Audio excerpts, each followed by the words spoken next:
Merci beaucoup d'avoir accepté notre invitation. Je vais commencer à rentrer dans le vif du sujet. Alors, je vais poser à chacune de nos intervenantes 3 questions successivement avant d'ouvrir aux questions du public. Donc, vous pouvez commencer à noter vos questions de votre côté. Je vais commencer par vous, Madame Nivia Bandi. Alors, j'ai contextualisé tout à l'heure en vous présentant votre engagement pour la défense des droits des femmes au sein de la société civile burundaise. Quelles ont été les étapes et les stratégies les plus cruciales dans vos engagements pour la défense des droits des femmes? Merci Nicolas et merci encore au Sarium pour cette belle invitation au plein milieu de la première journée officielle d'hiver. Écoutez, je dirais que la première étape formative et qui est importante, surtout pour toute féministe, c'est important de se situer dans le mouvement féministe, mais aussi dans son propre environnement. Moi, j'ai été très forgée par les femmes de mon entourage, par ma mère, par ma grand-mère, qui elles-mêmes étaient en fait des féministes sans nécessairement connaître la définition de ce mot-là. Donc ça, c'est une étape qui est formatrice parce que ce qu'on observe autour de soi, après, nous forge et nous donne la permission de poser des actes qui après sont décisifs. Donc je crédite toujours particulièrement ma grand-mère qui était une femme exceptionnellement forte dans une société très patriarcale. Le Burundi est un pays profondément patriarcal, mais qui est arrivé à s'imposer dans un monde d'hommes et à faire peser sa voix dans un milieu où les voix des femmes ne comptaient et ne comptent toujours d'une certaine manière pas. Donc ça, je pense, c'est la première étape. La deuxième, c'est vraiment la conscience féministe. Je pense on parle de mouvement de femmes. Moi, je tiens toujours à distinguer la défense des droits des femmes ou l'égalité des genres avec le féminisme, le mouvement féministe et la théorie féministe elle-même. Et je crois qu'à travers mon parcours personnel et aussi la conscientisation de ce que c'est qu'être féministe, cela m'a donné les outils de mieux comprendre ma société et aussi de me sentir responsable d'agir en conséquence. Je dis ça parce que on ne lance pas, on ne se met pas dans un mouvement qui a pour ambition de transformer la société sans avoir des bases solides sur lesquelles on se construit. Ce n'est pas quelque chose qui arrive comme ça du jour au lendemain. Il y a toute une construction intérieure qui est souvent invisible et qui est importante. Alors cela a fait que j'ai grandi curieuse par rapport à ma société. J'ai grandi avec un œil qui pouvait sentir et détecter les injustices et les inégalités. Et quand j'ai eu l'opportunité d'y contribuer, je l'ai fait sans hésitation. Donc c'est ce parcours qui est important et qui, je trouve, doit être dans lequel on doit continuer à investir pour les autres générations, pour nourrir les mouvements qui suivent. Alors après, j'ai posé des actes, bien sûr, qui sont plus ou moins visibles et connus et reconnus, mais je tiens à souligner les étapes intérieures qui sont fondamentales pour arriver à ces résultats extérieurs. Et donc, dans tout mon parcours professionnel et personnel, que ce soit déjà très jeune, à 20 ans, en lançant une lettre ouverte à toutes les Burundaises de mon pays, en les fédérant autour de certaines idées féministes, ou alors dans ma trentaine en manifestant et en appelant les femmes à manifester dans les rues de Bujumbura, dans ma quarantaine en travaillant avec des femmes de plusieurs milieux en situation de conflit, les pays que vous avez énumérés tout à l'heure, c'est le même fil conducteur. C'est le même fil conducteur qui m'appelle à intervenir et à le faire de manière qui est le mieux ajustée avec moi-même. Donc, en termes de stratégie, je crois que privilégier le collectif est une des stratégies qui sont très importantes pour moi. Donc travailler de manière à fédérer les gens autour d'une même vision. C'est facile de fédérer les gens contre quelque chose, c'est difficile de les fédérer envers une vision. Ça, c'est plus compliqué, ça demande beaucoup d'investissement. beaucoup de réunions invisibles, beaucoup de discussions avec plusieurs femmes. Et donc, ça, c'est une des stratégies que je continue à privilégier et qui est essentielle dans la construction de mouvements de femmes. Merci beaucoup, Kitty. Je vais me tourner à présent vers Maria, et toujours dans le même esprit. Pour défendre les droits des femmes, les espoirs reposent beaucoup sur l'adoption par les États d'une politique étrangère féministe. En quoi est-ce que cette politique étrangère féministe consiste d'une manière générale, et plus particulièrement, comment est-ce qu'on la retrouve dans la pratique en Afrique subsaharienne ?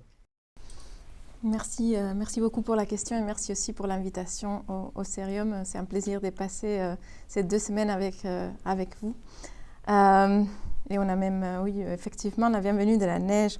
Je pense qu'il y a effectivement 2 choses. La première, c'est toute une série, on pourra en discuter peut-être plus tard, toute une série de résolutions qui ont conformé l'agenda Femmes, Paix et Sécurité, qui vient plutôt des Nations Unies et qui vise aussi à d'un côté, donner la place aux femmes pour la participation dans tout ce qui est reconstruction post-conflit et la protection aussi la protection et la prévention des violences sexuelles pendant les conflits. Mais à côté de cet agenda international, comme beaucoup d'entre vous savez déjà probablement, il y a toute une série de pays qui ont décidé de proposer une politique étrangère féministe. Il y a, si je ne me trompe pas, la Libye qui en 2021, donc premier pays africain qui a dit qu'il allait proposer une politique étrangère féministe. Finalement, pour le moment, on ne les voit pas trop. Et l'Afrique du Sud avait l'air aussi de dire peut-être, peut-être pas. Je dis ça parce que c'est important évidemment de savoir quel type de pays aussi propose une politique étrangère féministe et envers qui cette politique étrangère féministe à qui on vise à aider. Je dis ça parce que dans mes travaux de recherche de politique étrangère féministe, un peu moins et beaucoup plus des pays post-conflit, souvent les chercheurs se posent aussi la question de savoir si un État peut vraiment être féministe ou peut avoir une politique féministe, étrangère féministe. Pourquoi ? Parce qu'évidemment les intérêts d'un État à l'international et les outils, les mécanismes qui s'utilisent sont à l'encontre fondamentalement de beaucoup des idées féministes d'égalité, etc. Mais si on admet, par exemple, que la politique étrangère féministe est plutôt une aspiration, c'est quelque chose envers lequel les États travaillent, et voilà, on rédige une politique étrangère féministe pour viser une manière différente de faire. Et il est important alors de voir ça comme une espèce de... Je pense que dans certains pays, et probablement aussi le Canada, il y a cette idée de, OK, c'est qu'on essaye de faire à la maison envers une égalité des genres, on va essayer de le faire aussi au niveau international. Mais pour moi, c'est une étape importante, mais ça ne peut pas être tout à fait considéré comme un succès. Et pour moi, ça c'est probablement pour plusieurs raisons, mais la première est que quand on parle avec des féministes africaines, on va nous dire que, de nouveau,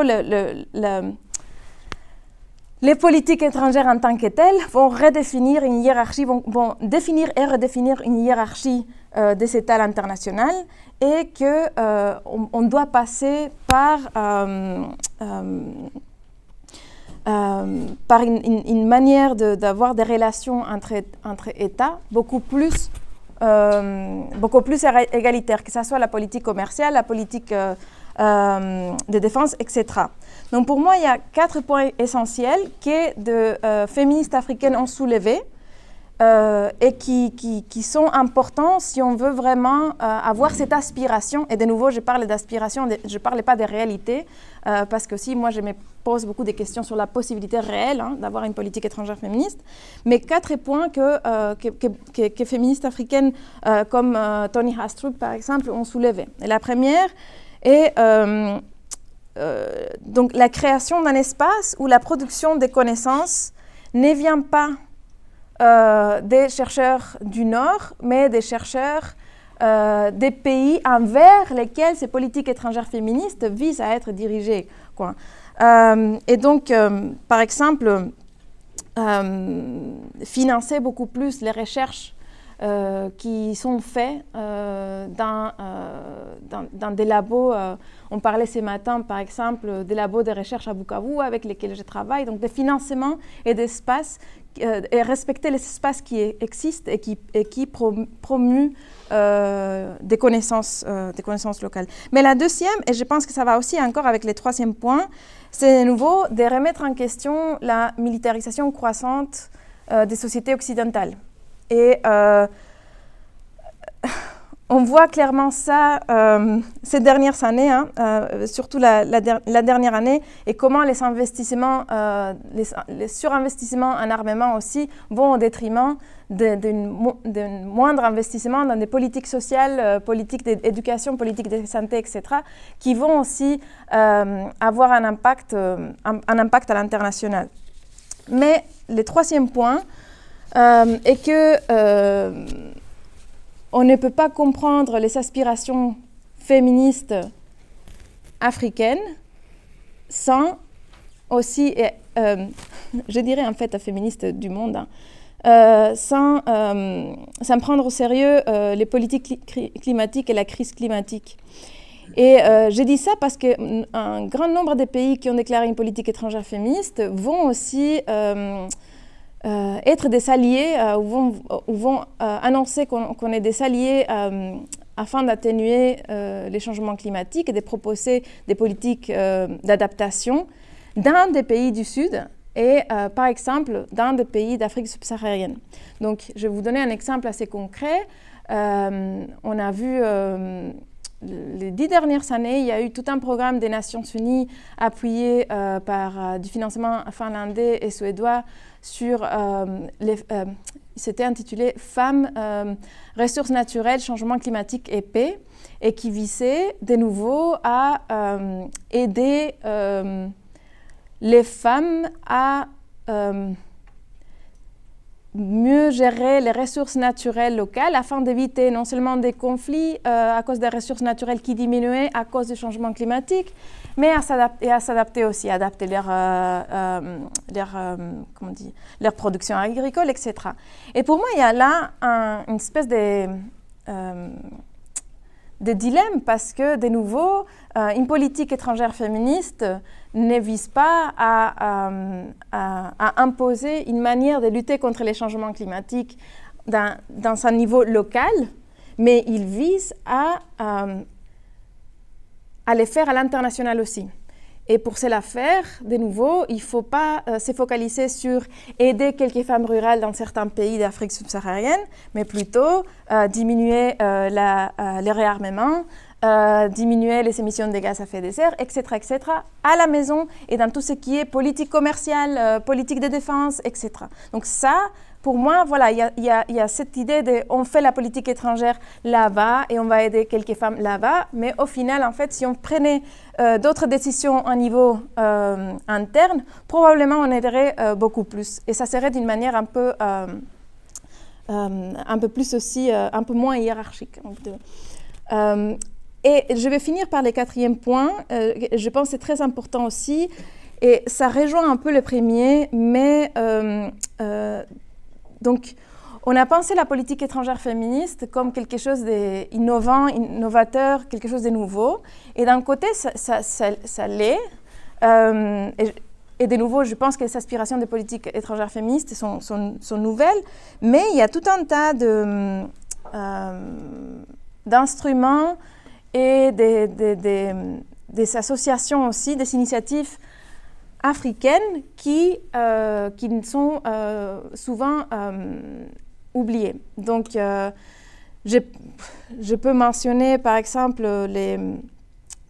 la charte africaine du féminisme qui a été adoptée en 2006 et qui visait déjà plein d'initiatives qui étaient pensées ou réfléchies dans la charte aussi africaine du féminisme vont faire écho à tout ce que la politique étrangère féministe du Canada dit ou suggère qu'il faudrait faire.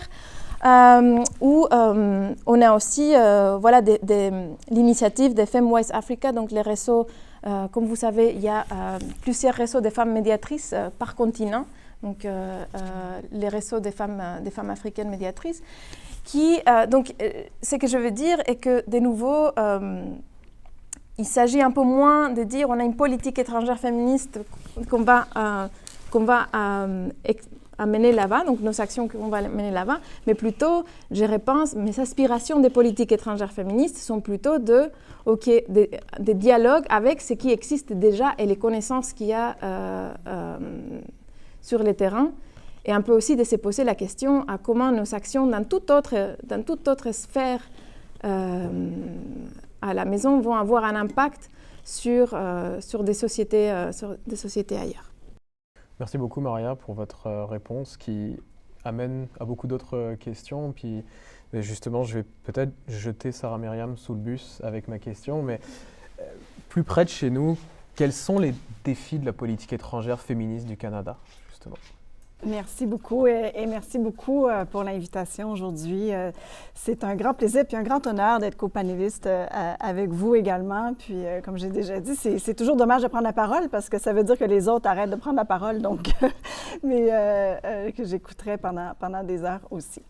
Alors, les défis, il y en a plusieurs. Donc, la politique étrangère féministe a été lancée en 2017 par le gouvernement Trudeau et ça visait à intégrer les principes d'égalité de genre dans toutes les sphères de la diplomatie, plus ou moins de la politique étrangère, puis ça englobe plusieurs domaines clés, soit l'aide internationale, la sécurité, les droits humains, le commerce, les relations internationales. Puis, les principaux objectifs sont de promouvoir la participation des femmes dans le processus de paix et sécurité, donc en cohérence avec la résolution 1325 de l'ONU, dont ça va être le 25e anniversaire l'année prochaine. Assurer que les politiques commerciales et les accords internationaux tiennent compte de l'impact sur les femmes et évidemment plaider pour les droits humains avec un focus particulier sur les droits des femmes et les minorités de genre. Mais évidemment, il y a plusieurs défis qui freinent cette mise en œuvre. Et là, je vais faire la porte-parole d'une réflexion qu'on a eue avec Maria, mais également avec d'autres collègues comme Yolande Bouka, Stéphanie Monatli, Marie-Joëlle Zahar, et qui avait abouti à une réflexion, un article, une note politique qui s'intitulait « Est-ce que le Canada a une politique réellement féministe ?» qui vraiment traitait de ces limites-là. Je vais aborder cinq défis qu'on avait, et Maria, tu me corrigeras si, en tant qu'auteur, qu'on avait identifiés à l'époque, mais qui malheureusement, 4 ans plus tard, sont toujours d'actualité. Un premier défi, c'est est-ce que c'est vraiment une politique transformative ou c'est une politique néolibérale? Et j'aimerais revenir sur la dimension collective, le collectif dont Katie faisait état tout à l'heure. Les fondements néolibéraux de la politique étrangère féministe du Canada sont souvent critiqués parce que, justement, ils tendent à maintenir les structures qui marginalisent les femmes en place plutôt qu'à les remettre en question. Parce que l'approche actuelle favorise l'inclusion des femmes souvent comme individus autonomes, femmes comme entrepreneurs, etc. On parle de femmes comme individus autonomes, mais beaucoup moins comme collectif. Donc, on manque de s'attaquer aux structures globales de marginalisation qui donc limitent évidemment son potentiel transformateur. Et on pourra y revenir dans la période de questions si vous voulez en discuter davantage. L'autre aspect, et encore une fois, je fais écho à ce que Katie et Maria ont dit, c'est le manque d'engagement avec les acteurs locaux. Donc, la mise en œuvre de la politique étrangère du Canada priorise des canaux diplomatiques officiels et souvent de type État à État. Mais ce que ça veut dire, c'est que souvent, les organisations locales de la société civile sont négligées, alors que ce sont les acteurs essentiels qui peuvent agir sur le terrain et qui permettent évidemment de mieux saisir les contextes locaux. Donc, une politique féministe véritablement efficace, et encore une fois, il y a une répétition avec ce que Maria et Katie disent, doit inclure évidemment une diversité des parties prenantes en collaboration, en collaborant activement avec des acteurs locaux qui sont non étatiques également. Et évidemment, lorsqu'on a un recours à des canaux diplomatiques d'État à État, souvent on a un recours excessif à un jargon institutionnel également et aux déclarations de haut niveau qui souvent, malheureusement, éloignent la politique étrangère féministe des objectifs plutôt concrets. Le troisième défi, c'est dans la faiblesse de l'agenda Femmes, Paix et Sécurité. L'agenda Femmes, Paix et Sécurité est souvent mal compris ou mal accueilli par les ONG locales qui perçoivent justement un langage élitiste, paternaliste. Maria en faisait état de dire « voici, on nous dit comment faire », alors qu'on ne comprend pas notre contexte local, on ne comprend pas nos contraintes, on ne comprend pas notre réalité. Alors, souvent, ce sont perçus comme un langage occidental qui est centré sur une vision occidentale également.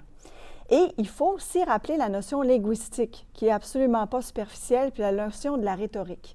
Lorsqu'ici, on emploie le mot genre, on emploie le mot sécurité, on emploie le mot défense, on a une idée trompeuse de ce que ça veut dire et on pense que la signification est partagée globalement, mais ce n'est pas le cas. Ces mots-là peuvent résonner différemment dans différentes communautés pour des raisons de langage, pour des raisons d'utilisation qui sont autres dans d'autres contextes. Donc, certaines organisations locales associent le concept de sécurité, par exemple, à des politiques restrictives ou même menaçantes, donc qui limitent évidemment les engagements ou l'envie de s'engager dans des politiques qui pourraient favoriser un type de sécurité qui peut être associé à une certaine militarisation, par exemple. Et parfois, il y a des fractures entre des ONG féministes et des organisations de la société civile.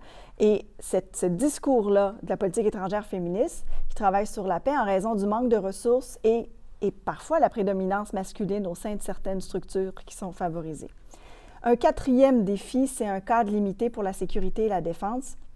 Évidemment, la politique étrangère et surtout celle liée à la sécurité et de la défense, et là, je pense à l'agenda Femmes, Paix et Sécurité qui demandait un plus grand nombre de femmes impliquées dans les opérations de la paix.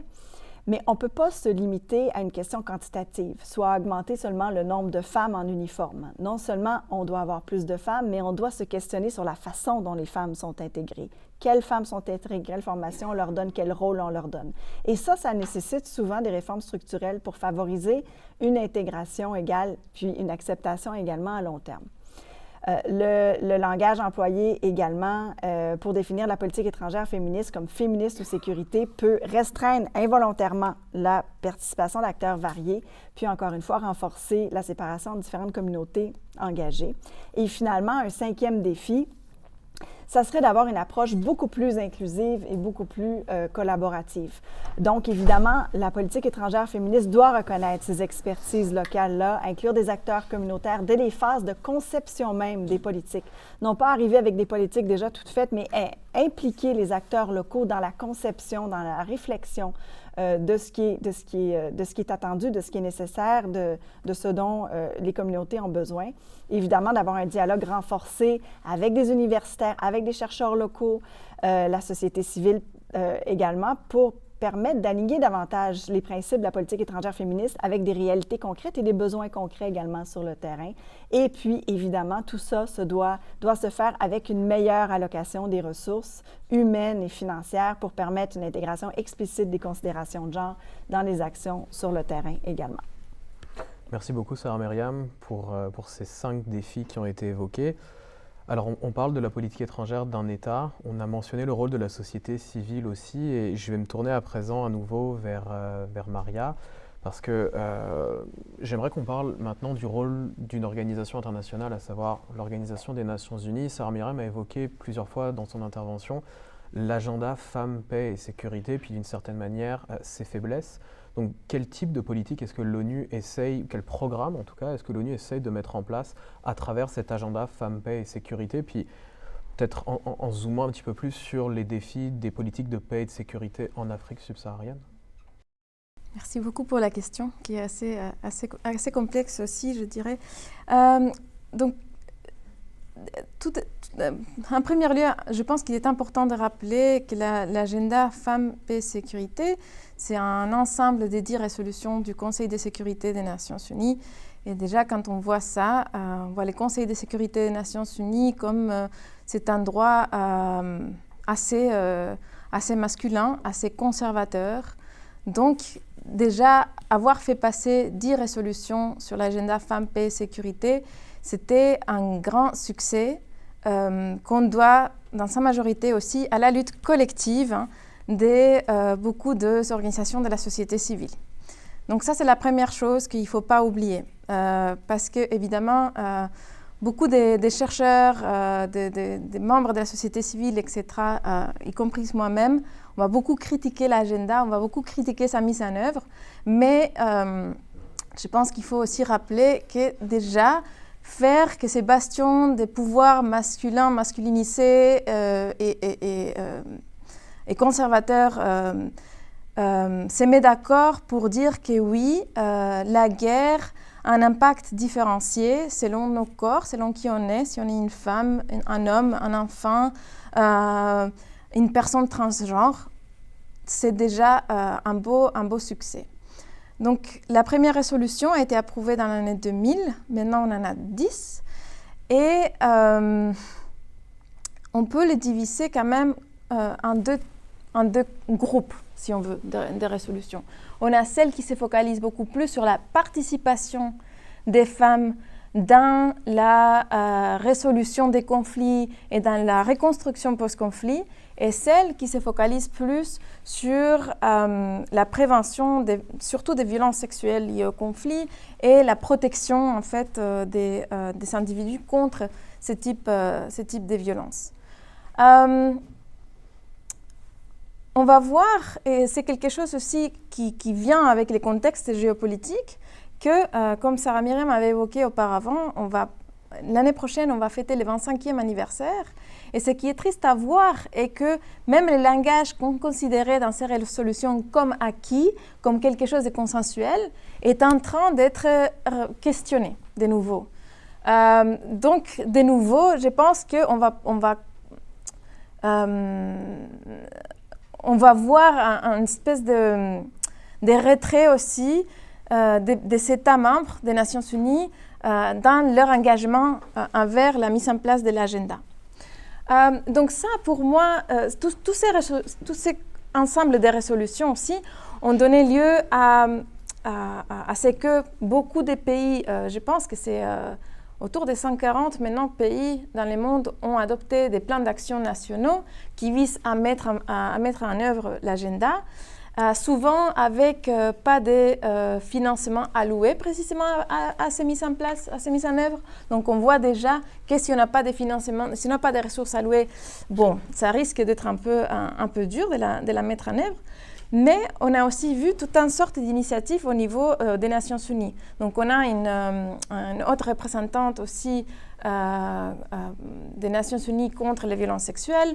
On va voir aussi un bureau pour la récolte des données, tout ce qui concerne les violences aussi sexuelles. Donc vous voyez aussi que cette partie de l'agenda aussi est assez suivie aussi au niveau international, donc tout ce qui est lutte contre les violences sexuelles. Mais je veux dire aussi qu'à part les conseils de sécurité des Nations Unies, on va voir tout un tas d'initiatives aussi qui visent à finir avec les discriminations basées sur les genres et aussi à lutter contre les violences contre les femmes. Donc on a par exemple la commission de la condition des femmes qui se réunit chaque année aussi à New York pour discuter de l'avancement, de comment chaque pays met en œuvre aussi des initiatives pour la protection de l'égalité des genres dans différents aspects, droits économiques, droits sociaux, droits de la santé reproductive et sexuelle, etc. Mais, et je vais finir avec ça, il y a aussi une initiative assez intéressante. Je pense que la première année, le moment où ça a été mis en place, c'était 2016. Et il s'agit de l'initiative Spotlight. Et c'est une initiative qui est une initiative des Nations Unies, mais qui a été financée en grande partie par l'Union européenne et qui vise c'est une tâche un peu, vise à en finir avec toutes sortes de violences contre les femmes. On pourra en discuter après plus tard si vous avez l'intérêt. Mais ce qui est fascinant est que cette initiative Spotlight a comme identifié dans chaque région du monde, dans chaque continent, des violences spécifiques que les femmes souffrent. Donc, en Asie, on va se concentrer sur la lutte contre la traite des femmes et la prostitution. En Afrique, contre la mutilation génitale féminine, etc., etc. Mais il n'y en a pas des programmes pour l'Europe ou pour l'Amérique du Nord. Voilà. Donc je vais m'arrêter là. Merci beaucoup Maria. Alors, avant d'en venir aux défis auxquels fait face Amnesty International dans un instant, puisqu'on a parlé de l'ONU à l'instant, je voudrais laisser à nouveau la parole peut-être rapidement à Sarah Myriam, parce que vous travaillez sur le renseignement dans les opérations de maintien de la paix de l'ONU, et Maria a évoqué les objectifs de l'agenda Femmes, Paix et de Sécurité, de prévenir les violences sexuelles. Dans les mécanismes qui sont mis en place par l'ONU, comment est-ce que le partage d'informations et le renseignement peut être utile dans le maintien de la paix pour justement comprendre et prévenir les violences sexuelles dans les conflits en Afrique subsaharienne? Merci pour la question. Puis, comme Maria l'a énoncé, il y a plusieurs outils qui ont été développés par l'ONU pour améliorer la capacité à protéger les civils depuis, évidemment, l'existence de l'organisation. Et la politique du renseignement dans le maintien de la paix est plutôt nouvelle. Plutôt nouvelle parce qu'elle a été adoptée en 2017 et révisée en 2019. Donc, ça fait à peine 5 ans que l'ONU a vraiment une politique de renseignement dans le maintien de la paix. Et moi, qui ai 2 traits d'union dans mon nom, je comprendrais bien l'importance d'insister sur les traits d'union. Donc, on appelle ça en anglais Peacekeeping Intelligence avec un trait d'union pour vraiment faire la distinction que ce n'est pas un renseignement national. C'est vraiment une bête, un mécanisme, une dynamique qui appartient vraiment à l'ONU et qui est vraiment focusée sur les opérations de maintien de la paix. Et la politique de renseignement du maintien de la paix vise justement à améliorer, comme disait Nicolas, la compréhension des menaces, tant pour la sécurité du personnel que pour la protection des civils. Et évidemment, l'aspect genré de tels outils développés par l'ONU et par les missions est clé pour saisir les dynamiques sur le terrain, mieux comprendre les menaces et les anticiper. Et les violences sexuelles faites aux femmes s'inscrivent évidemment dans des contextes multiples et toujours ancrées dans des dynamiques politiques elles-mêmes changeantes. Et ça, je pense que c'est un aspect à vraiment garder en place. Quand on parle de violences sexuelles, ça s'inscrit dans un contexte local, national, international, dans un contexte politique, et c'est changeant. Donc, les violences sexuelles et les dynamiques de violences sexuelles qui avaient lieu au Congo en 2005 sont changeantes, peuvent être différentes. Les dynamiques peuvent être différentes, les acteurs peuvent être différents qu'en 2024. Les régions touchées sont également différentes. S'il y en avait moins dans l'Ouest, ça peut revenir. Il y en a plus dans l'Est présentement. Mais c'est important de comprendre le caractère dynamique de ces violences sexuelles-là pour justement mieux les comprendre, mieux les anticiper également. Et l'accent mis sur le genre au sein des missions de la paix reste principalement, malheureusement, centré sur les chiffres. Alors, on peut trouver des chiffres sur les hommes armés, le nombre d'hommes armés, le nombre de groupes armés, le nombre de femmes et de filles victimes d'exploitation et d'abus sexuels et de violences sexuelles reliées au conflit. Or, comme vous le savez, le genre, au-delà des attributs sexuels, est rarement associé aux dynamiques de pouvoir au sein des groupes qui incluent, mais ne se limitent pas seulement aux actes de violence sexuelle. Et comme vous le savez également, les hommes et les femmes peuvent jouer un rôle varié dans des contextes de conflit, des rôles qui peuvent coexister, qui peuvent simultaner.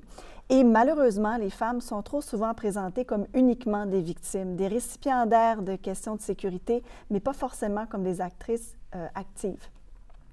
Donc, la plupart des références aux femmes dans les analyses de renseignement sont liées au maintien de la paix, malheureusement, se limitent à l'évaluation de la probabilité qu'elles soient victimes ou non de violences sexuelles liées au conflit. Alors, pourtant, les femmes, tout comme les hommes, jouent des rôles actifs dans les conflits et le comportement des femmes reste souvent invisible pour les observateurs en raison des idées préconçues sur le rôle de genre. Alors, les actrices pertinentes, qui sont des femmes, passent donc souvent inaperçues parce qu'elles ne correspondent pas à ces rôles-là traditionnels. Alors, c'est important, encore une fois, de saisir les dynamiques, les motivations, les moyens qui mènent à ces violences dans les contextes locaux, nationaux et internationaux et des violences sexuelles qui se font également envers les hommes. Étant donné que l'objectif de l'ONU, c'est de mieux comprendre ces menaces et à la sécurité de leur personnel et également des civils, on parle de politique de renseignement sur le maintien de la paix parce que ça suit un cycle de renseignement. Un cycle de renseignement, ça veut dire qu'il y a une direction, il y a des tâches qui sont données. Ça va ensuite à l'acquisition d'informations, à la collation d'informations, à l'analyse et à la dissémination également. Et dans chacune de ces étapes-là du cycle de renseignement, il y a évidemment des défis genrés. D'abord, pour la question de la direction, malheureusement, il y a très peu de directives où on demande explicitement d'avoir des données sur les dynamiques de genre au sein des conflits, au-delà d'avoir des chiffres, hommes et femmes. Au-delà des quantités, il y a très peu de directives pour comprendre les dynamiques genrées au sein des missions.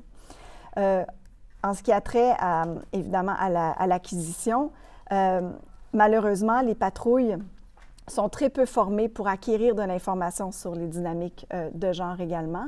Et là, il y a toutes sortes de défis qui se posent. D'abord, souvent, les patrouilles, il y a des barrières logistiques de se rendre dans les régions. Évidemment, il y a des manques d'infrastructures pour se rendre dans les régions éloignées. Il y a des défis linguistiques. Souvent, les patrouilles, ceux qu'on mandate de récolter de l'information parlent ni la langue locale, ni la langue officielle du pays, ni parfois même la langue officielle de la mission. Donc, ça devient compliqué d'avoir une granularité ou des nuances sur les contextes locaux. Évidemment, on peut avoir recours à des agents de liaison communautaire, mais encore là, il y a certains défis qui se posent parce que les agents de liaison communautaire peuvent servir, ne sont pas nécessairement que des interprètes linguistiques, ils peuvent aider à mieux comprendre des contextes et des dynamiques locales, sauf qu'ils sont eux-mêmes ancrés dans ces dynamiques locales-là également. Et donc, ça peut devenir compliqué et compromettant pour certains agents de liaison de soutenir les acquisitions d'informations de façon neutre. On peut aussi noter que dans la plupart des cas, il y a très peu de femmes qui sont agentes de communautés de liaison pour plein de raisons, des obstacles du fait qu'elles sont appelées à accompagner des troupes qui sont majoritairement masculines. Alors évidemment, il y a des réticences au niveau communautaire d'intégrer des groupes seulement masculins. Parfois aussi, dans la description de tâches ou même dans les paramètres pour embaucher ces agents de liaison-là, on demande une série de diplômes. Il y a une série, en fait, de défis logistiques ou administratifs qui font en sorte que les femmes ne sont pas éligibles à ces rôles-là également. Ensuite, ce qui est par rapport à la collation des données, il y a toutes sortes de défis qui se posent sur qui récolte les données et qui est en droit de les partager également. Et ça peut créer toutes sortes de défis ou de dérapages. Par exemple, c'est très important que chaque personne qui acquiert des informations soit sensibilisée sur comment partager ces informations-là et à qui. Par exemple, si on pense qu'un groupe de femmes peut être susceptible de se faire attaquer et qu'on partage avec les autorités locales cette information-là, ça peut servir de prétexte pour les autorités locales de cibler certains groupes et à ce moment-là de cibler certains jeunes hommes, par exemple, qui sont vus comme des menaces potentielles. Donc, il peut y avoir toutes sortes d'effets non voulus, des dommages collatéraux dans le partage des informations. Il faut aussi comprendre les dynamiques de choix et c'est là aussi que c'est important de mieux comprendre les défis qui se posent. Un des défis ou des nuances qui m'avaient été apportées dans plusieurs entrevues, c'est qu'il y avait des femmes dans un camp de déplacés internes qui étaient choisies pour sortir du camp de réfugiés pour aller chercher, elles, le bois et la nourriture. Et quand on questionnait la communauté ou les gens dans ce camp de déplacés-là, pourquoi est-ce que on envoyait les femmes plutôt que les hommes alors qu'elles se faisaient systématiquement violer. L'idée, c'est de dire que c'était une décision qui avait été prise collectivement à l'intérieur du camp de déplacés en disant si on envoie les hommes, ils vont se faire tuer, tandis que les femmes, elles vont se faire violer, mais elles vont revenir. Donc, c'était une décision collective. Alors, c'est des choix aussi collectifs, difficiles, tragiques, horribles, mais à comprendre pour mieux comprendre aussi les dynamiques qui sont en jeu également. Ensuite, pour l'analyse, bien encore une fois, c'est de comprendre quelles sont les dynamiques locales, qui est victime de ces violences sexuelles-là, qui les perpétue, quels sont les rôles des femmes aussi pour perpétuer ces violences-là, évidemment, quels sont le rôle des hommes. Donc, d'aller au-delà de cette analyse quantitative-là pour vraiment comprendre les jeux de pouvoir. Et évidemment, la question de la dissémination, c'est d'être capable de communiquer avec les dirigeants des missions également ces différents défis-là et ces dynamiques qui peuvent varier d'une région à l'autre. Aujourd'hui, on parle de la RDC. Comme vous savez, la RDC, je pense que c'est 5 fois le Québec. C'est immense, hein? Entre Kinshasa et Goma, c'est 5 heures de jet. On parle d'un territoire immense. Évidemment, les dynamiques au Katanga, au Kasaï, en Bukavu vont être très, très différentes. Et c'est c'est important pour l'émission de bien comprendre que les raisons pour lesquelles il y a des violences sexuelles au Kivu ne seront pas les mêmes au Katanga, ne seront pas les mêmes au Kasaï, et que ces dynamiques-là, au-delà des différences régionales, changent également selon les années, selon les contextes politiques locaux, internationaux et régionaux. Merci. Merci beaucoup, Sarah Myriam. Vous avez mentionné l'importance de comprendre les dynamiques locales.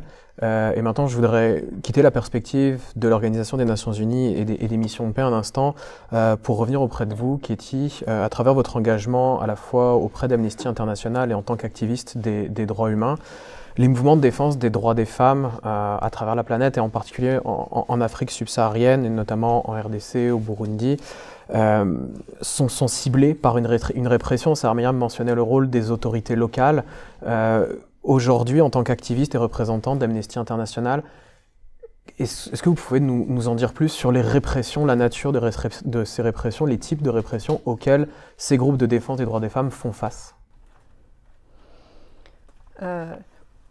Oui, certainement. Alors, la première chose que je voudrais dire, c'est que ces répressions se font non seulement envers les mouvements des droits de femmes, mais des droits des personnes LGBT+. Hein, donc, lorsqu'on parle, il faut élargir le champ pour mieux comprendre ce type de répression. Alors, une chose qui est fondamentale à comprendre, c'est le jumelage entre la percée des régimes autoritaires, autocratiques, et les attaques persistantes sur les droits genrés, les droits des personnes genrées en général et des femmes, bien sûr. Et là, il y a une corrélation qui est très importante, qui a été documentée, mais qui souvent ne l'est pas assez. Alors, pour les mouvements des femmes et les mouvements féministes, les attaques sur ces mouvements-là sont souvent des précurseurs d'une montée d'un régime autoritaire et autocratique. Donc ça fait partie, lorsqu'on prend la température, ça fait partie des baromètres pour mieux comprendre l'essor des régimes autocratiques. Pourquoi? Parce que fondamentalement, les mouvements de la défense des droits des femmes et les mouvements féministes sont des mouvements qui aspirent à l'égalité et à l'équité envers les plus vulnérables, et que justement ces régimes autoritaires cherchent à absolument fermer et à contrôler. Donc ça c'est très vrai, et on le voit autour de la planète dans des scénarios assez différents. Alors maintenant, quelles sont les méthodes que ces États utilisent? Je sais qu'on parle de l'Afrique subsaharienne, mais je voudrais un petit peu qu'on revienne au Canada. Simplement parce que moi, une des choses qui me frustre en tant que femme africaine, c'est le niveau de suranalyse et de surétude des femmes du Sud. Très franchement, ça me frustre énormément. Et il y a beaucoup d'études qui doivent être faites et qui devraient être faites par rapport à ce qui se passe dans le Nord et surtout ici au Canada. Alors, je voudrais parler un petit peu des répressions qui se font envers les activistes qui travaillent, qui œuvrent pour les droits des femmes autochtones en particulier et des femmes noires ici au Canada, parce que ce sont les mêmes tactiques qui sont utilisées ailleurs, partout dans le monde, y compris en Afrique subsaharienne. Alors, au Canada, c'est surtout lié avec l'accès aux ressources. Et lorsqu'on parle de ressources, ce sont des ressources physiques, donc la terre, et souvent en lien avec les industries extractives, et en particulier donc l'accès à des ressources essentielles pour des fins économiques. Il est très intéressant parce que pour nous, on travaille beaucoup avec les femmes, avec ces milieux-là, ces femmes autochtones. Je pense en particulier à celles qui se battent pour l'accès à l'eau, Grassy Narrows par exemple, ou en British Columbia, Wet'suwet'en, où on voit des situations qui ne sont pas du tout, qui n'arrivent pas dans les journaux, qui ne sont pas du tout connues par les citoyens canadiens ordinaires. Et on voit de la surveillance faite par l'État et par des forces spécialisées de l'ordre. Donc, il existe par exemple des unités, une en particulier, je pense au Kerg, une unité spécialisée pour faire le monitoring des industries extractives et de tout ce qui pourrait engendrer un danger envers ces industries-là. Alors, ce que font ces unités, qui sont hyper armées, des unités policières, c'est de la surveillance, c'est des arrêts, donc des ingérences où on arrive, des injonctions. On a documenté des cas de femmes qui ont été tout simplement arrachées de leur propre environnement, lancées dans des camions. Parfois, on a le cas d'une femme, par exemple, qui a été arrêtée en sous-vêtements et qui a été mise devant un juge en sous-vêtements, ici, au Canada. Et là, on se rend compte que toute l'infrastructure qu'on a mise en place pour la protection des droits des femmes dans un pays donné comme le Canada s'effondre lorsque ceci va à l'encontre d'intérêts économiques, miniers, extractifs. Donc, c'est clair que au-delà des régimes autoritaires, les intérêts des industries extractives sont une des sources importantes de répression de femmes au Canada, mais aussi en Amérique latine et en Afrique et ailleurs. Alors, il y a l'harcèlement digital également, qui est très, très important et qui, lui, est vrai non seulement ici, mais partout dans le monde. C'est-à-dire qu'évidemment, toutes les femmes qui œuvrent pour les droits des femmes n'ont pas un grand profil sur Internet, mais celles qui le sont systématiquement stigmatisées, harcelées. Et là, on voit des phénomènes qui sont intéressants et effrayants, où on a ce qu'on appelle des factories, donc des usines de faux comptes qui sont spécialisées et qui n'ont pour objectif que de harceler une activiste par jour. Donc, elle peut recevoir des dizaines, des centaines de messages par jour, non seulement privés, mais aussi publics. Et il faut aussi comprendre que la répression envers les activistes qui sont femmes ou genrées ou LGBTQ+, sont différentes de celles auxquelles font face les hommes activistes. Parce que lorsque c'est une activiste féminine, on s'attaque à sa personne, on s'attaque à sa réputation de femme, on la touche dans ce qu'il y a de plus intime en elle. Et on la stigmatise socialement, c'est-à-dire qu'elle devient un paria dans son environnement elle-même, et donc elle est isolée et donc affaiblie. Et c'est souvent pour cela que ces féministes ou ces mouvements décident parfois de s'invisibiliser parce que le coût est trop lourd. Je me rappelle, lorsque nous, on a fait notre manifestation en 2015, il y a eu des croquis qui ont été faits, nous dessinant nus,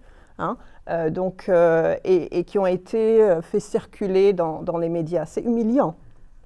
Et le but est justement de vous humilier. Donc ça, c'est un outil de la répression qui est très efficace parce qu'il vous touche dans tout ce qu'il y a de plus intime en vous-même. Donc ça fait partie des outils de répression que l'on voit. Un autre outil important, donc au-delà de ce qu'on connaît déjà, la stigmatisation, les arrêts, les arrestations arbitraires, le harcèlement, il y a aussi les ressources, le manque de ressources et de moyens. Donc, et là, ça peut aller dans deux sens. Donc, c'est-à-dire couper complètement les ressources qui leur permettent de faire leur travail au quotidien, ou alors surfinancer certains mouvements par rapport à d'autres, et donc créer des dissensions entre justement ces mouvements au niveau local et créer des divisions où en fait ces mouvements qui au départ avaient une inspiration précise sont dans une espèce de course de survie, dans un mécanisme de survie et en compétition malsaine entre elles qui complètement les dérivent de leur objectif premier. Donc une espèce de pollution en fait de l'environnement premier et fondamental de ces mouvements-là. On ne leur donne pas l'espace d'évoluer comme ils devraient le faire elles-mêmes. Donc ça, c'est un autre aspect qui est quand même important au niveau de la répression.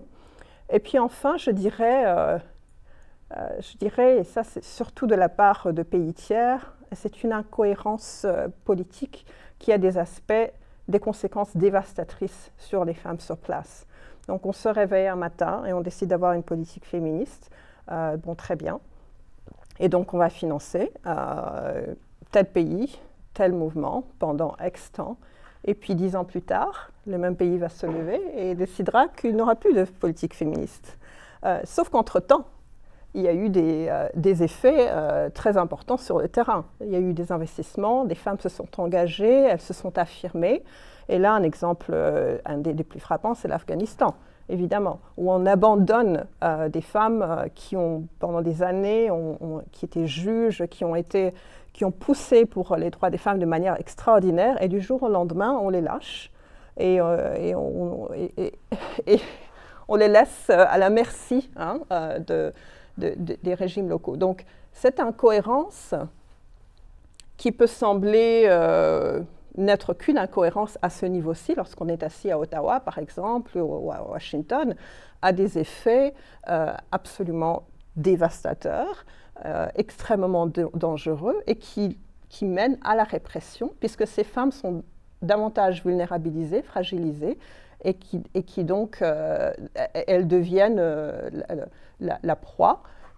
Et j'en perds mon français, parce que pourtant le français est ma première langue, j'allais dire le target, la cible, voilà. Mes profs de français se retourneraient.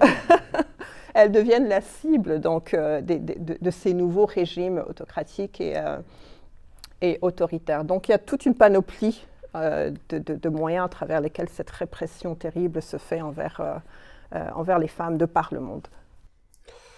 Merci beaucoup, Katie, à la fois pour votre réponse et pour votre témoignage. C'est difficile d'avoir une petite lueur d'espoir après toute cette présentation des répressions auxquelles ces mouvements font face. Mais je me tourne à nouveau vers vous, Maria, parce que dans vos travaux les plus récents, vous avez exploré de nouvelles approches à la justice, justement, pour la défense des droits des femmes et des droits des minorités. Vous explorez les concepts de justice transitionnelle et de justice transformatrice. Comment est-ce que ces nouvelles formes de justice pourraient permettre justement de contribuer à la défense des droits des femmes et des droits des minorités, et notamment peut-être à prévenir cette répression et à empêcher cette répression? Okay. Merci pour la question. Donc, je pense que tout d'abord, clarifier un peu ce terme de justice transformatrice et de justice transitionnelle pour ceux d'entre vous qui se posent la question. Donc, après un conflit, après une guerre, souvent une guerre civile, on va voir tout un tas aussi de mécanismes appelés des justices de transition qui vont être mis en place pour punir les coupables dans les cas des tribunaux, pour éclaircir la vérité, donc ce qui s'est passé dans des commissions de vérité et réconciliation, mais on va aussi avoir des programmes de réparation qui visent à compenser les victimes pour les violences subies. Donc il y a aussi d'autres mécanismes de justice de transition qui s'ajoutent. Par exemple, le fait de ne plus laisser qu'un fonctionnaire occupe sa place s'il a participé à des crimes contre l'humanité, des crimes de guerre, etc. etc. Mais bon, on va dire que dans tous ces mécanismes de justice de transition, on va dire que la littérature va dire que ceux qui sont les plus en voie d'amener des transformations dans la société, ou d'amener à la justice transformative, vont être les réparations, ou ceux qui se focalisent sur les victimes et non sur la punition, non seulement sur la punition de ceux qui ont commis les crimes. Les recherches féministes vont aussi mettre en garde, ou vont dire attention, parce que souvent, quand on donne des réparations donc dans l'idée qu'on va, d'une manière ou d'une autre, si on veut, remettre la victime à l'état dans lequel elle était avant qu'on a commis les crimes contre elle. Donc du coup, on va vous donner des réparations parce qu'on vous a enlevé vos enfants. Parce qu'on a torturé votre mari et on va vous donner une réparation. Le problème de ça, d'un point de vue féministe, est que d'un côté, on va voir des violences assez directes. Donc des violences assez directes, comme on a dit, des assassinats, des viols, des déplacements forcés, etc. Mais il va y avoir aussi tout un tas de violences qui arrivent après et qui sont des violences genrées. Donc c'est prouvé que les femmes vont avoir beaucoup plus du mal à reconstruire leur vie après. Pourquoi? Parce que ont moins d'accès à la propriété, ont moins d'accès à la terre, elles vont subir tout un tas de discriminations évidemment basées sur les genres, sur les marchés de l'emploi, etc. Et les mécanismes de justice de transition jusqu'à maintenant se focalisent beaucoup plus sur ces cas de violences extraordinaires, voilà, des assassinats, des viols, etc. Et beaucoup moins sur toutes ces violences beaucoup plus ordinaires, mais qui font partie qui ont fait partie de la guerre, de l'avant-guerre et de l'après-guerre. Donc, quelque chose aussi important est que souvent, donc, tous ces mécanismes de justice de transition qui sont appuyés et financés par des organisations internationales vont aussi vont apparaître en même temps que toutes ces politiques de reconstruction. Donc, on va voir aussi beaucoup des institutions internationales comme la Banque mondiale, les Fonds monétaires internationaux qui vont investir dans les pays. Et souvent, on va investir, et de nouveau, je pense que quelque chose qui m'a interpellée beaucoup dans l'intervention de Ketty, c'est cette idée de, en fait, tant que ça ne nuit pas aux intérêts économiques, on va appuyer la lutte vers l'égalité et le partage du pouvoir, en fait. Mais ici, c'est un peu la même chose. Donc, on va avoir aussi tout un système de reconstruction néolibérale qui va jouer sur la reproduction des violences basées sur les genres, sur qui va avoir accès à la terre, aux ressources minières, qui va avoir en fait, qui est basé aussi sur qui avait les pouvoirs en temps de guerre. Donc, qui contrôlait les ressources économiques pendant la guerre, et souvent les mêmes groupes de personnes qui vont continuer à les contrôler dans l'après-guerre. Donc, avec un groupe de chercheurs aussi de la RDC, dont le professeur Denis Mukwege, qui est au Palais des Congrès maintenant aussi, on est en train de faire un projet de recherche qui vise à comprendre comment les victimes trouvent, ou quelle sorte de réparation et quelles sont celles que les victimes trouvent qui amènent à une résilience individuelle et de la communauté. Et je dis ça parce que, en fait, en RDC, c'est seulement depuis l'année dernière, et c'est quelque chose quand même d'assez extraordinaire. En fin 2022, on a approuvé la loi FONAREF, qui est une loi qui détermine qu'on va établir un fonds national pour des réparations pour les victimes des violences sexuelles liées au conflit. Et donc, ces fonds vont être en partie alimentés par les redevances des entreprises minières. Donc, on va prendre des taxes sur les entreprises minières pour financer ces fonds de réparation. Il va aussi être financé par d'autres biais. Donc, bonne idée en théorie, beaucoup de problèmes en pratique. L'un d'entre eux, c'est que l'accès, donc qui est une victime, selon cette loi, est quand même assez restrictif. Il va falloir venir avec un papier d'un tribunal qui a effectivement déclaré que vous avez été une victime des viols, et pas seulement une victime des viols de mon voisin ou de quelqu'un d'autre, mais vraiment une victime des viols d'un groupe armé, et que c'était un viol utilisé comme arme de guerre. Donc, il y a beaucoup de si on veut, des étapes que ces victimes doivent parcourir afin d'avoir droit à ces réparations. La semaine dernière, c'est seulement la semaine dernière qu'on a commencé à faire une espèce d'étude sur qui pourrait bénéficier de ces réparations. Quelque chose aussi intéressant, et après je viendrai sur cela, est que la loi FONAREF reconnaît comme victime pas seulement la personne qui a été violée, mais toute la famille et les membres de la communauté. Donc, les victimes, c'est une collectivité. Et c'est dans l'idée, de nouveau, que les violences sexuelles font partie de tout un tas de stratégies de guerre qui visent à, de nouveau, soit à affaiblir l'ennemi ou affaiblir une communauté.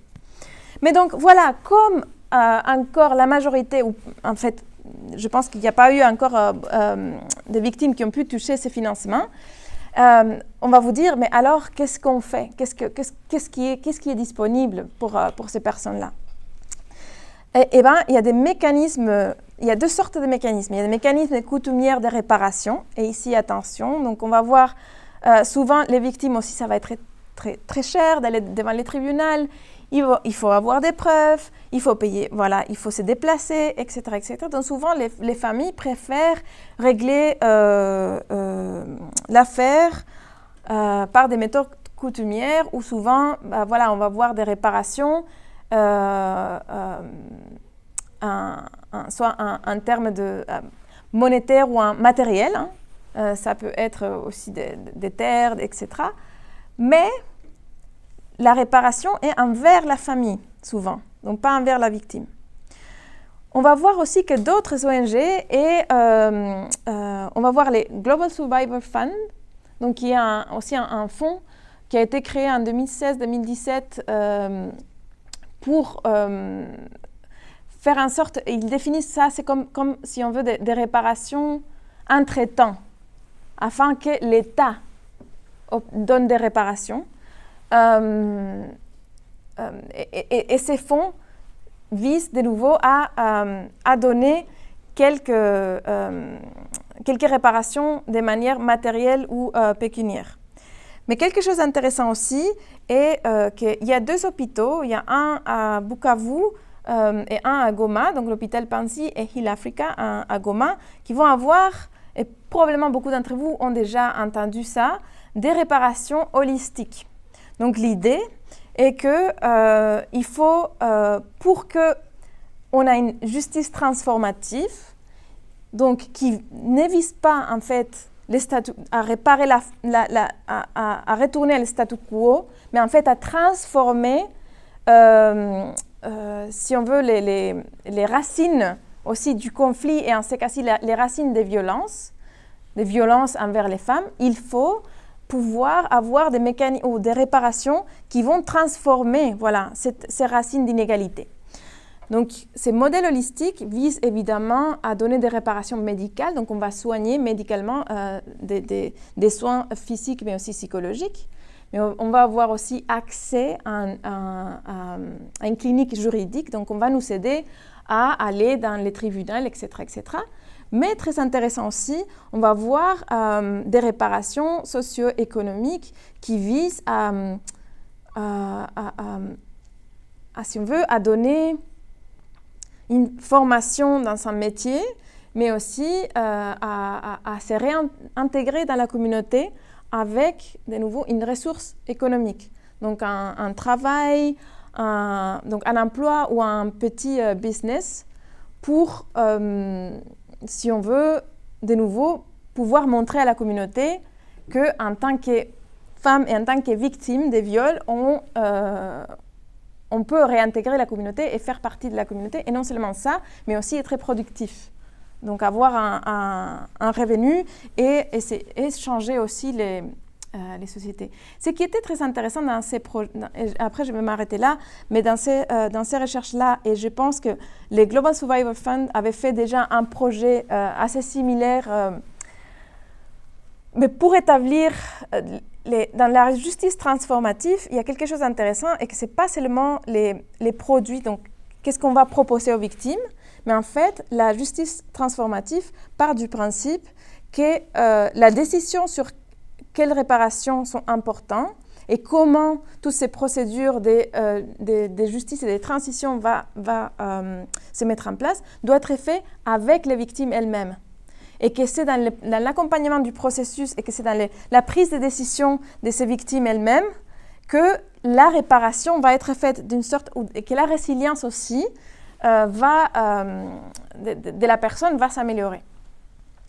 Donc dans tout ce processus d'identification de quelle réparation, à quelle réparation vous pensez vous-même que vous avez besoin, il y a eu quelque chose de peut-être pas surprenant. À moi, ça ne me surprend pas, mais je pense que... Et que beaucoup de femmes disaient que pour elles, les réparations les plus nécessaires étaient des réparations matérielles envers leurs enfants. Donc, elles voulaient qu'on construise une maison, qu'on donne des bourses pour que leurs enfants aillent à l'école, qu'on construise ou qu'elles puissent avoir une clinique de santé beaucoup plus proche. Et pourquoi j'ai dit que c'est important et que c'est surprenant? Parce que quand je vous ai dit tout au début qu'on oublie toutes ces violences structurelles auxquelles les femmes font face avant, pendant et dans l'après-guerre, dans tout ce qui est réparation. Donc on va réparer une victime quand elle a été violée, quand elle a été, quand sa famille a disparu, tout ça, mais qu'on va oublier toutes ces violences quotidiennes et plutôt de nature aussi socio-économique, qu'en fait les victimes considèrent si je n'ai pas ça, je ne peux pas avoir une vie meilleure et mes enfants ne pourront pas avoir une vie meilleure. C'est ça ce qui était important. Merci beaucoup Maria. Je n'osais pas vous interrompre parce que c'était oui, vraiment extrêmement intéressant. C'était vraiment très intéressant. Merci beaucoup. Je fais comme un homme parfois.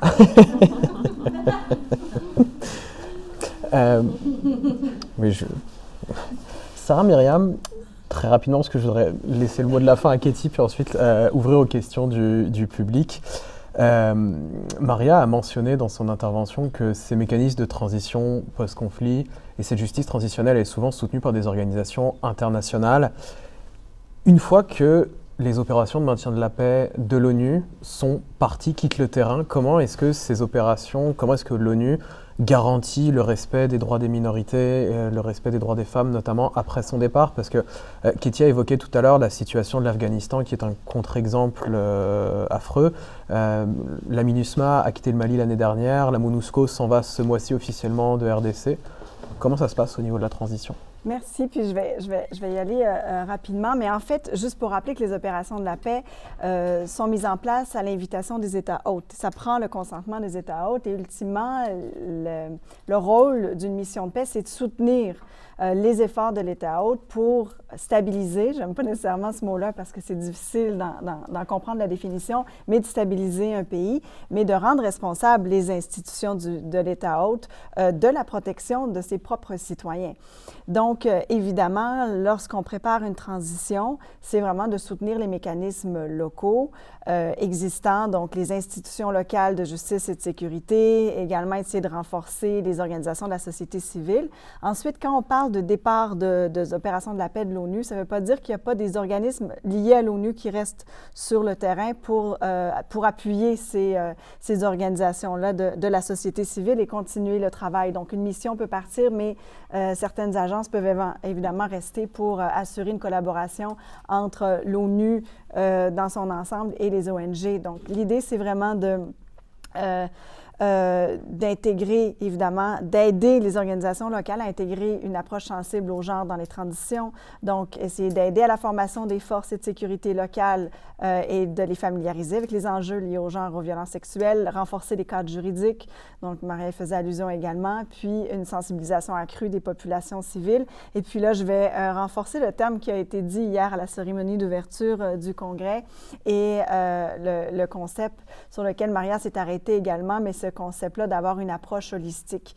Donc, évidemment, une prévention par la sensibilisation et l'éducation, une protection, essayer d'aider les institutions locales à assurer un environnement plus sécur pour les populations vulnérables et évidemment d'essayer de donner des ressources aux organismes de prise en charge avec les réalités locales, le contexte politique, les dynamiques sociales du terrain, mais vraiment d'ancrer ces politiques-là dans une réalité qui est locale, régionale et nationale et que l'État hôte prenne en charge, évidemment, ces responsabilités-là. Merci beaucoup, Sarah Myriam. C'était très concis et très court. C'est très apprécié. Katie Nyaviabandi, je voudrais vous laisser le mot de la fin avant d'ouvrir pour la période de questions-réponses. En tant qu'activiste engagé des droits humains et secrétaire général d'Amnesty International Canada, au vu de la montée des régimes autoritaires et en même temps des régimes conservateurs qu'on constate en Amérique du Nord, en Europe, en Afrique subsaharienne, le portrait est extrêmement inquiétant, puis vous avez déjà évoqué plusieurs types de répression. Comment est-ce qu'aujourd'hui on peut continuer à poursuivre la défense des droits des femmes et des droits humains en général dans de tels contextes? En quoi? En 2 minutes? La première chose que je voudrais dire, c'est que ces mêmes régimes cooptent les principes et les aspirations des mouvements féministes, souvent en ayant une grande représentation féminine dans leur parti, dans leur cadre de prise de décision, et que ce sont aussi souvent, parfois, des femmes qui sont autrices de ces répressions envers les droits des femmes. Ça, il faut l'assumer, il faut le comprendre sans complexe, et ne pas confondre représentation féminine avec avancement des droits des femmes ou alors des aspirations féministes. Donc il faut vraiment découpler les deux. Et ça, c'est important, parce que pendant longtemps, on a appelé à la représentation des femmes, qui est importante, on ne va pas le débattre, mais il s'agit aussi de vraiment appuyer et renforcer les mouvements féministes. Donc ça c'est une première chose. Alors, comme je n'ai pas beaucoup de temps, je voudrais juste qu'on se replace dans le cadre de l'histoire. Donc maintenant, on est dans une vague de l'autocratie, une vague autoritaire, une vague très conservatrice, qui s'attaque au fondement de tout ce qui est des systèmes d'égalité, donc la démocratie, les droits des femmes, les droits des minorités. Et c'est une vague mondiale et qui est bien là, bien présente. Ce n'est pas la première fois dans l'histoire que ça se passe. D'accord. Les femmes, en particulièrement les femmes du Sud, les femmes qui viennent des minorités en Amérique du Nord, les femmes autochtones, les femmes noires, etc., ont pendant des siècles vécu des vagues de répression qui seraient même pires que ce qu'on est en train de vivre aujourd'hui. Maintenant, c'est que ça couvre tout le monde. Mais les femmes, particulièrement, je pense aux femmes noires, aux femmes autochtones, ça fait des siècles qu'elles endurent cela, et qu'elles ont développé des résiliences et des mécanismes de survie, des mécanismes souvent souterrains pour se soutenir. Donc là, on revient au concept du collectif, au concept de la solidarité et du bien commun, comme étant vraiment le socle de défense de ces droits-là. Il faut qu'on revienne à ces principes-là. On a été éclaté, on est dans un système qui est très individualiste. Il faut revenir on parle beaucoup de savoir, à ce savoir qui est dans ces mouvements féministes noirs et autochtones, qui peut nous servir de boussole pour l'avenir. Et puis, je crois qu'il faut moins tenter de donner des directives à ces femmes sur comment elles devraient faire face à tout ceci, parce qu'il y a tout un foisonnement de financement maintenant pour toutes sortes de choses, notamment des femmes qui se battent pour leurs droits. Je crois qu'il faut vraiment donner champ libre à ces femmes de déterminer pour elles-mêmes les meilleurs moyens, les moyens les plus efficaces, les plus sophistiqués, même s'ils n'ont pas l'air d'être sophistiqués, de faire face à cela. Et pour les pays qui le peuvent encore, je reviens à la cohérence politique. C'est fondamental. Ce n'est pas le moment de lâcher des principes qui ont été énumérés, qui ont été dans lesquels on a investi. Ce n'est pas le moment de le faire. Ce n'est pas le moment de reculer. Et puis c'est vraiment le moment de revenir sur un système équitable global. Et là, je reviens un petit peu à cette idée d'un monde néolibéral. Il faut déconstruire. La réalité est que les régimes autocratiques se basent sur des frustrations locales qui viennent de leur manière de vivre parce que leurs ressources ont été prises et qu'elles ne bénéficient pas du mode de vie dont elles ont besoin. Donc il faut tout refonder. Et c'est pour ça que je ne peux pas répondre en 2 minutes, parce qu'il faut vraiment aller à la racine de ce qui provoque ces dissatisfactions profondes, autant au nord qu'au sud, qui sont fondées dans le quotidien des gens. Et là, il faut revoir l'équilibre économique, social, politique, et ça, c'est un travail de longue haleine. Donc, en attendant, donnons la place aux femmes de faire le travail qu'elles ont toujours fait, faisons leur confiance, écoutons-les, ne leur disons pas où aller, écoutons-les, suivons-les, et entre-temps, faisons le travail au nord, qui doit être fait. Pour que le Nord arrête de déstabiliser le Sud, qu'il fait depuis maintenant des siècles. Donc faisons ce travail-là et assurons-nous que nous mettons assez d'énergie à transformer le Nord. Voilà.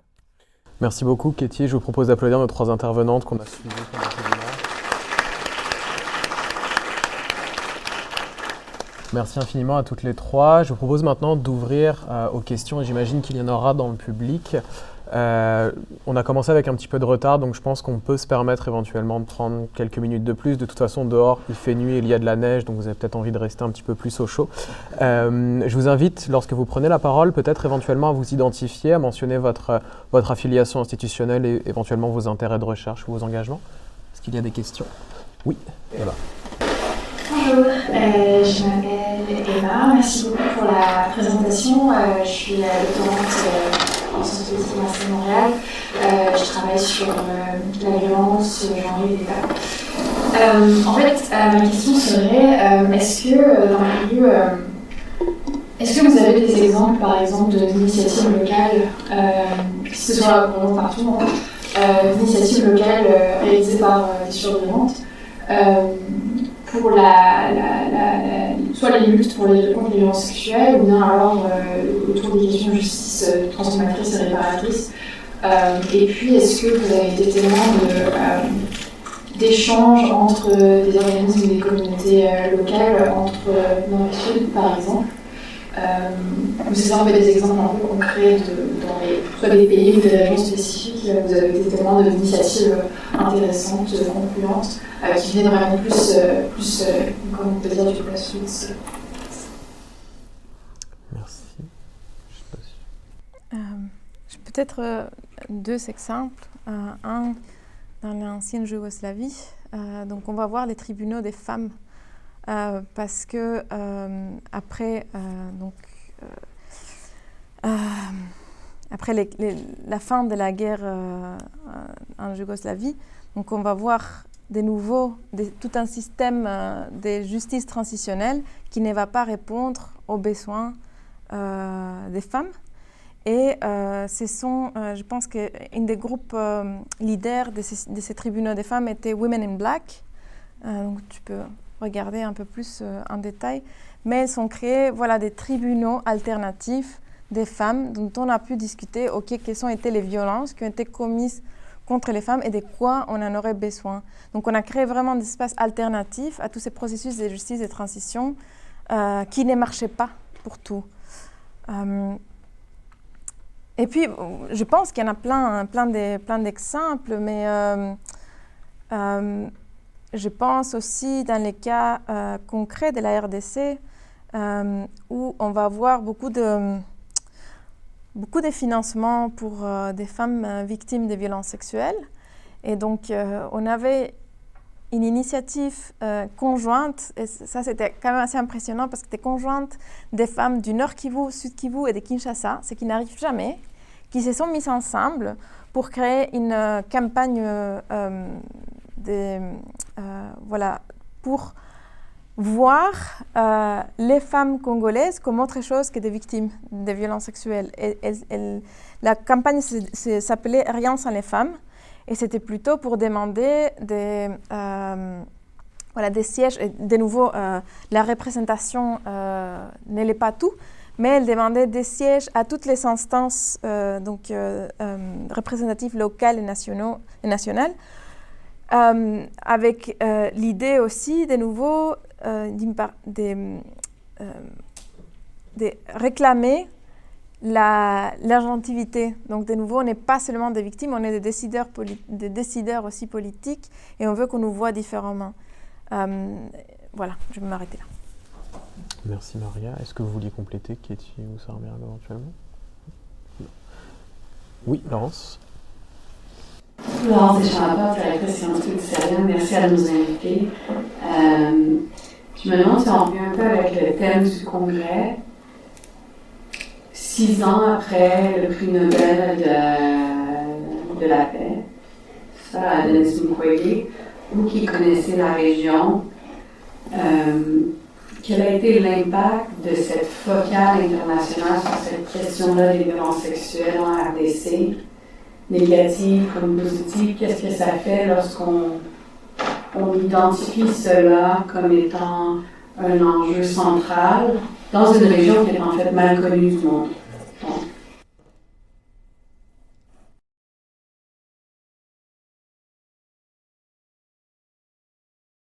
Ok. Mais après, je monopolise la parole. Voilà. Et ça, c'est vraiment pas bien. C'est vraiment pas bien.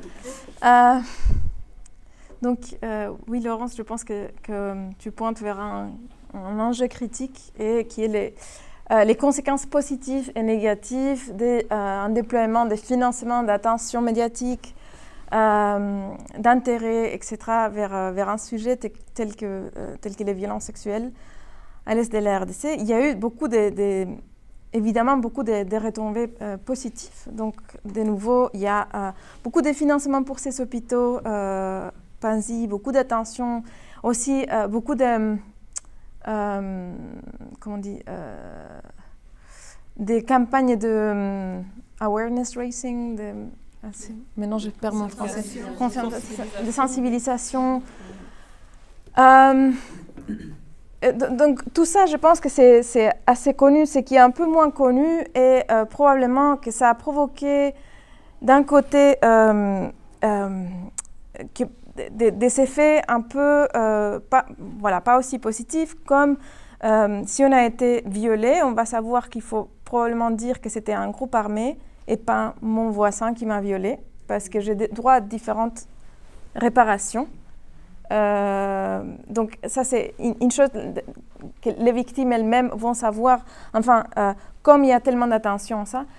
Une autre chose c'est qu'évidemment maintenant qu'on sait que la communauté internationale écoute, on va maintenant utiliser, mais avant peut-être on ne le faisait pas tellement, maintenant on va utiliser les viols pour terroriser ou pour dire on a besoin de ceci, cela. Donc aussi on va utiliser les viols un peu plus parce qu'on s'est rendu compte que c'est quelque chose qui attire l'attention des internationaux.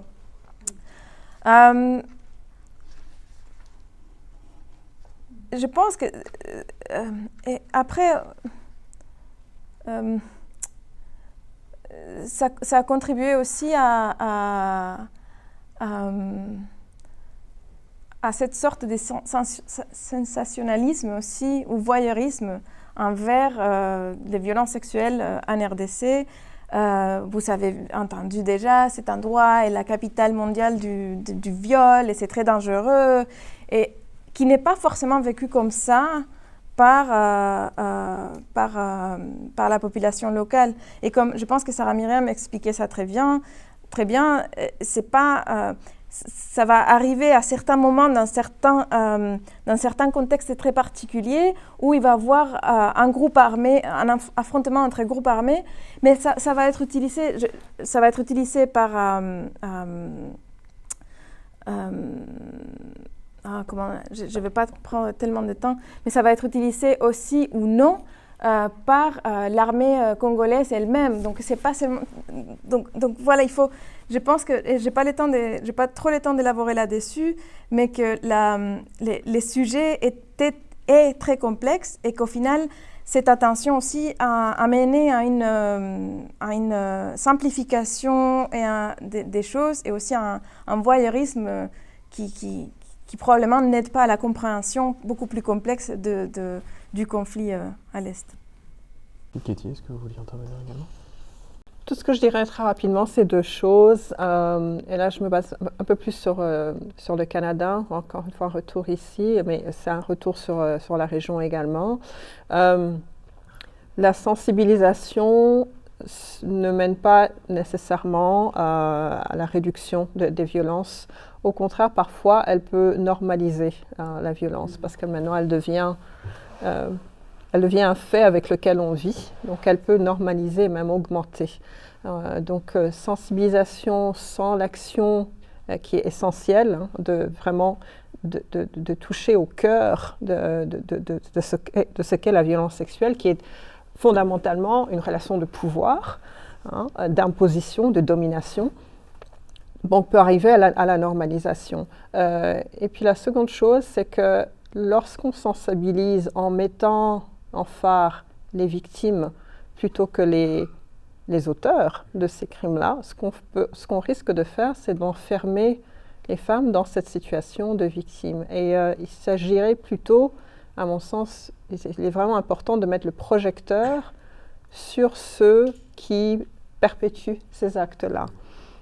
Et là, je pense juste au cas très, très célèbre qu'on a tous suivi en France, hein, où Gisèle nous a permis, en fait, à retourner la donne et a permis de mettre le projecteur sur ceux qui commettent ces crimes plutôt que sur les femmes. Et donc là, je crois qu'il y a un travail qui reste à faire, que ce soit ici ou en RDC ou ailleurs, à changer de camp, à mettre vraiment les violeurs sur la place publique, alors à mettre le projecteur sur eux, plutôt que les femmes qui sont constamment dans cette situation de victimes, comment dire, presque portées sur un plateau, hein, instrumentalisées d'une certaine manière, mais voilà, parce qu'il y a aussi tout un mécanisme social qui se met en place, où, surtout quand on commence à avoir des bénéfices par rapport... Je ne suggère pas du tout, hein, qu'une femme qui a été violée bénéficierait de cela tout à fait, mais il y a des mécanismes pernicieux et insidieux qui se mettent en place, dont il faut faire attention. Je crois qu'il est fondamental plutôt de mettre le projecteur sur ceux qui commettent ces crimes-là, afin d'avoir un vrai changement sociétal. Merci beaucoup à toutes les trois. Est-ce qu'il y avait éventuellement une dernière question? Oui, ou même plusieurs, parfait. Allez-y. Bonjour, je suis chargée de projet international de la Fondation Cohésion dans la Loi, qui est un organisme de coopération internationale. On travaille principalement dans le secteur de l'éducation en Afrique de l'Ouest et centrale.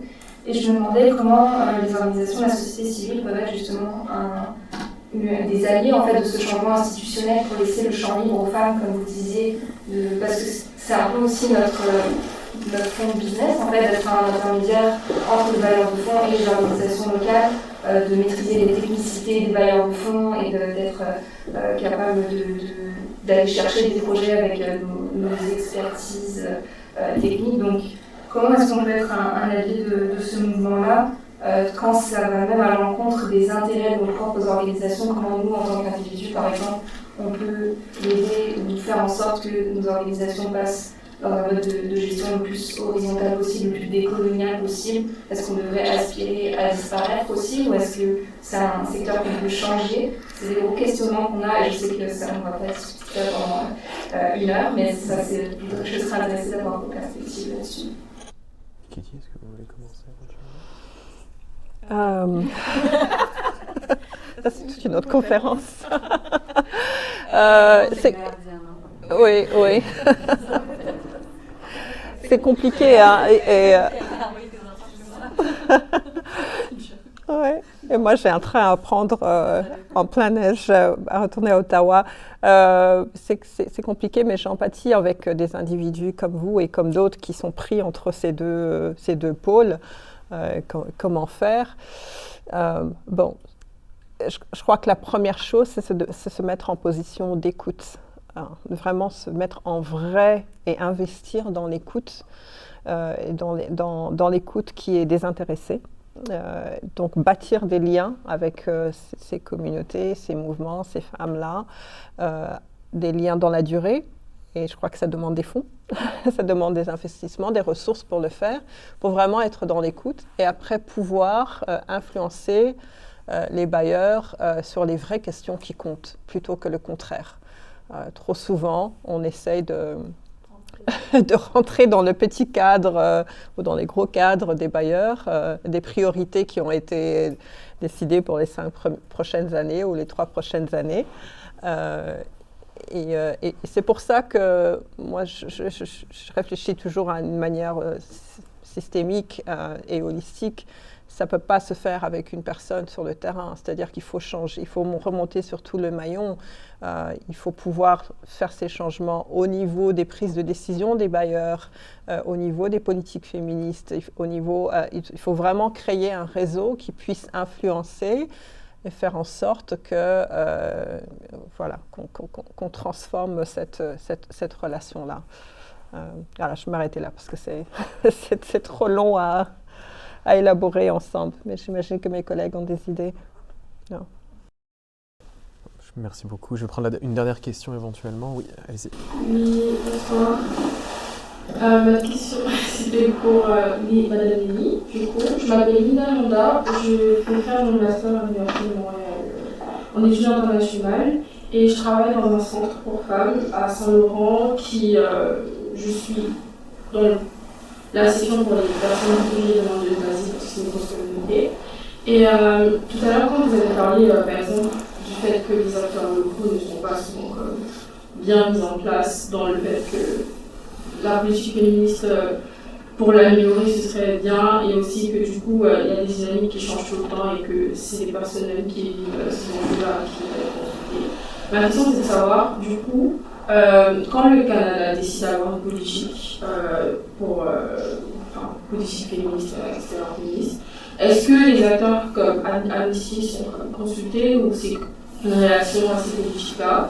Et quand vous avez cette vision de la politique, c'est quoi vos actions qui vont suivre l'adoption de ces politiques-là? Est-ce que vous allez travailler avec les acteurs locaux ou est-ce que vous allez plus être en lien avec le gouvernement directement? Ok, alors très rapidement, nous, on dispense pas des aides à des mouvements locaux, on n'est pas du tout dans tout ce qui est développement et aide au développement. On est une organisation des droits humains, donc on fait beaucoup de recherches, du plaidoyer, etc.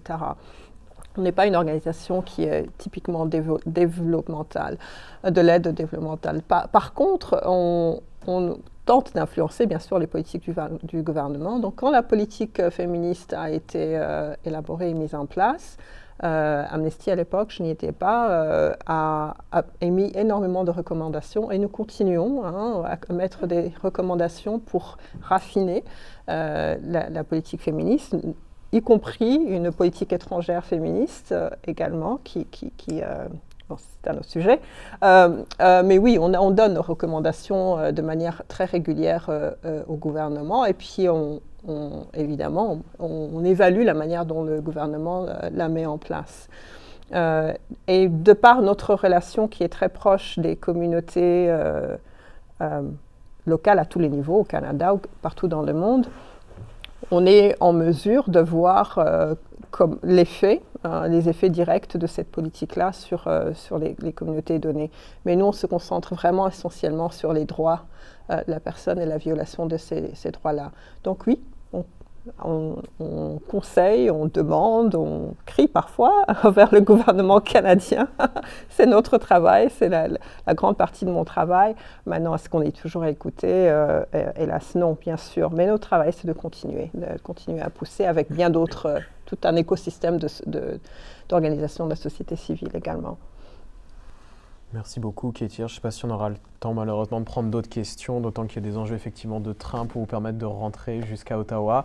Je vous remercie de votre attention à toutes et tous, surtout à toutes, puisqu'on est majoritairement des femmes dans cette pièce, il faut le reconnaître aussi.